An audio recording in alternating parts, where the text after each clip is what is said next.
My grandmother became my first hero. Growing up, my grandmother never used an alarm clock.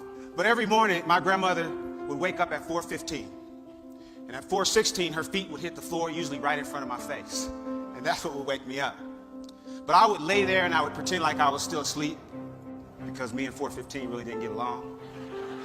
But grandma would look at the back of my head. I could feel her staring at me. And then finally she would say, "Now, sugar, grandmama know you ain't asleep.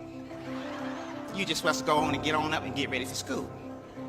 And my grandmother was known for saying things that would kind of make you a little angry because they made so much sense and you couldn't argue with her. Parents, you know, there's things that when you become parents, you start to say to your own kids. Like my grandmother would say, "Now, son, you knew when you laid down there last night that you had to get up this morning. I don't know why every single morning you lay there and act surprised.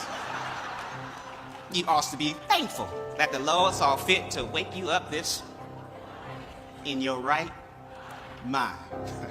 But what my grandmother was encouraging me to do was simply to be grateful for the opportunity. In spite of all that I had been through in my life, she just wanted to make sure that I understood the opportunity that I've been given. My life got started, it was a little rough. It was a little rough start. I was born 2 months premature. My mother was walking up a flight of stairs, and she didn't know this at the time, but a woman she had had an argument with earlier was standing above her holding a pot of boiling water. As my mom made her way up those stairs, that woman dumped that water onto my mom and sent her tumbling down the stairs and into premature labor. She received third-degree burns to over 25% of her body.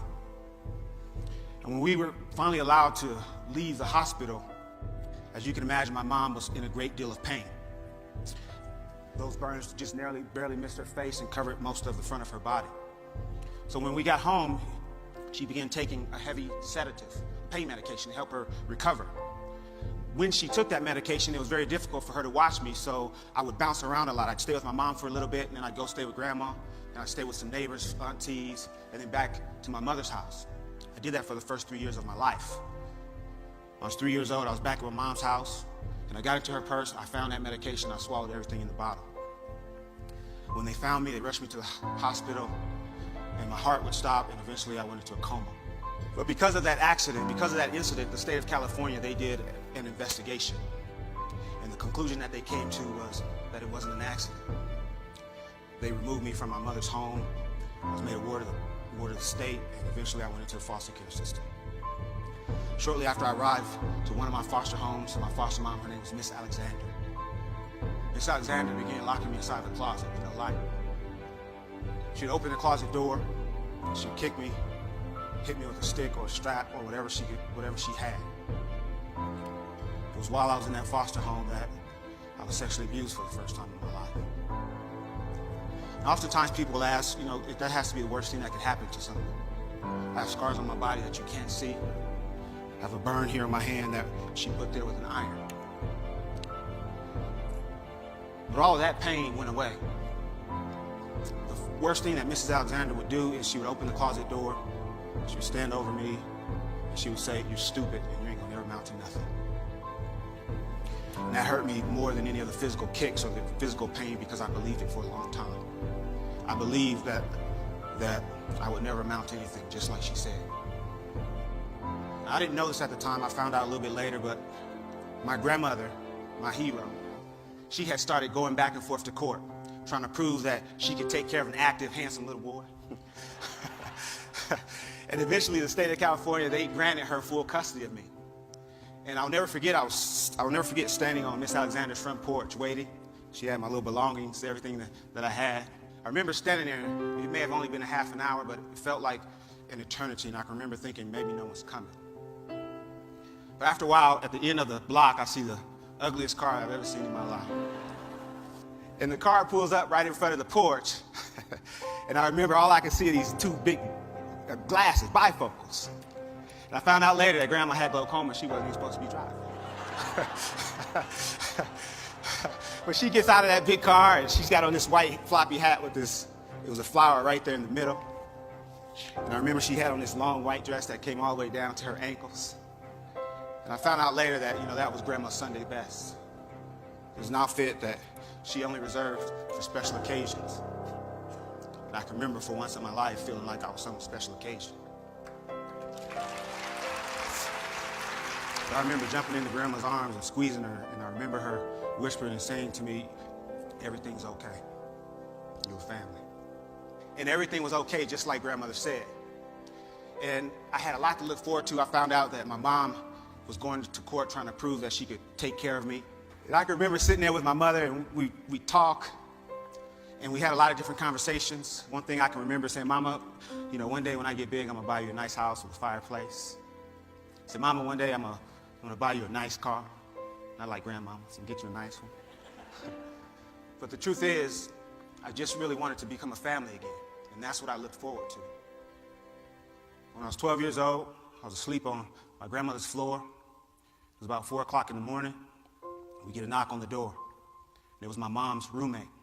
Miss Howell, come quick. Miss Howell was my grandma. She said, come quick, it's Ruth. Ruth was my mom. She said, I can't wake her up. I think she's dead. And I can remember laying on that floor, you know, kind of wishing it was, thinking, hoping that it was maybe a dream. But it wasn't. And that's how I found out that all the hopes and dreams and things that I had to look forward to weren't going to happen. I became very angry. I became confused. I was hurt. I didn't really understand what was happening. I started acting out, hanging out with the wrong people, breaking into houses, started stealing cars. I can remember not really caring what happened to me. I continued that behavior until I was 19. When I was 19, I found myself standing in front of a judge. I was handcuffed, had a chain around my waist, and my handcuffs were attached to that chain. The judge looked at me and says, the state of California sentences you to 15 years in prison for armed robbery and assault with a deadly weapon. That day, when that door closed behind me for the first time as a convicted felon, I remember standing in that empty cell. I remember my knees started to get weak and they started to shake uncontrollably. I collapsed and I fell to the floor, and I just started crying alone. I can remember hearing voices. Heard the voice of my foster mom saying, you're stupid, you ain't gonna never amount to nothing. Heard the voice of family members and friends of family that said, that boy's gonna end up just like his father. My father was a career criminal, he died in prison. I can remember laying there thinking to myself that this is where I'm gonna die. But here's what happened that would change my life. Shortly after I arrived to that prison, there was an educator there. His name was Charles Lyles, 6'3", ex-Marine. And I don't know what it was about me, but every time he saw me, he'd say, hey, Mr. Humphrey. And he had this big smile on his face, a smile that my kids would say, that's creepy. But he'd smile and he'd say, hey, Mr. Humphrey, how are you doing? He always called me Mr. Humphrey. He gave me that respect. He walked into my cell. He looked at me and he said, Mr. Humphrey, he says, prison doesn't have to be your life. He says, you can get out of here and you can do great things. He started to walk away, and before he walked out of my cell, he turned around one last time and he says, Mr. Humphrey? I said, yes, sir. He says, I believe in you. He walked out of my cell.